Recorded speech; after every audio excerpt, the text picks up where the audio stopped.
So does it matter what we believe? Specifically, does it matter what we believe about God? The prevailing assumption in our culture is that no, it doesn't really matter what we believe. The assumption that that exists in much of our culture is that belief in God, religious belief, is really a matter of personal opinion, perhaps a matter of personal preference or feeling. Belief in God is similar to, talking about your favorite pop or your favorite rock band or whatever the case may be. It's just a personal preference, nothing more, nothing less. And so we are encouraged to be spiritual. We're encouraged many times to believe in God, but we are discouraged from being firm and affirming in particular beliefs about God. That's regarded as being perhaps judgmental or closed-minded or bigoted. And so the prevailing assumption that we deal with as Christians living in this world is it doesn't necessarily matter the particular beliefs that we have about God. And one of the ways that this is illustrated often is, imagining that God is the top of a mountain. And if you're scaling the mountain, there are, many paths up that same mountain.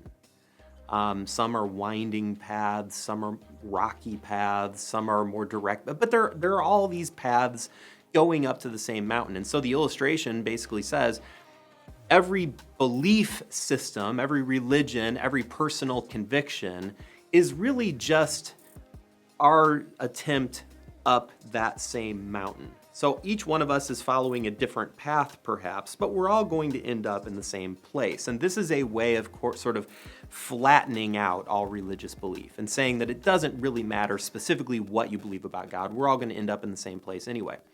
Now the fundamental flaw, or one of the fundamental flaws with that illustration, is that it of course assumes that God is a place. That God is a place that we're going to. Now, if God were a place, then I suppose that illustration would work because, of course, if I'm going to a place, if I'm going to this city or that city, there are multiple different paths that I could take to get there. Some are more efficient than others. Some will get me there quicker than others, but there are many paths to that same place. But of course, we don't believe that God is a place. God is a person.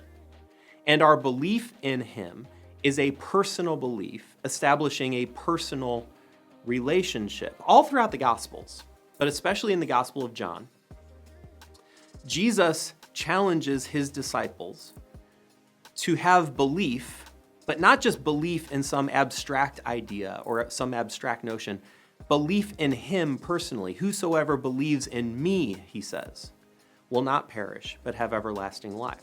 Now, when it comes to belief in a person, those beliefs matter because there are proper ways to believe in a particular person, and there are improper ways to believe in a particular person. In Scripture, when it comes to our belief in God, there's a relationship between belief in God and our love for God.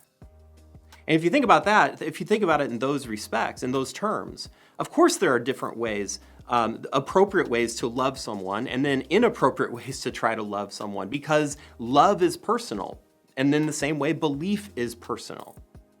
And so if Jesus calls us to believe in him, what that then means is that our beliefs, the beliefs that we have about him, certainly matter. And Jesus says, I am the way, I am the truth, and the life. You have the opportunity to come to the Father through me. And so against this prevailing assumption of culture, which says it doesn't really matter what you believe about God, we affirm, that no, it does matter what we believe because our belief is establishing a personal relationship with Jesus Christ in our discipleship, in our life as we follow him. And because our beliefs are personal, those beliefs matter.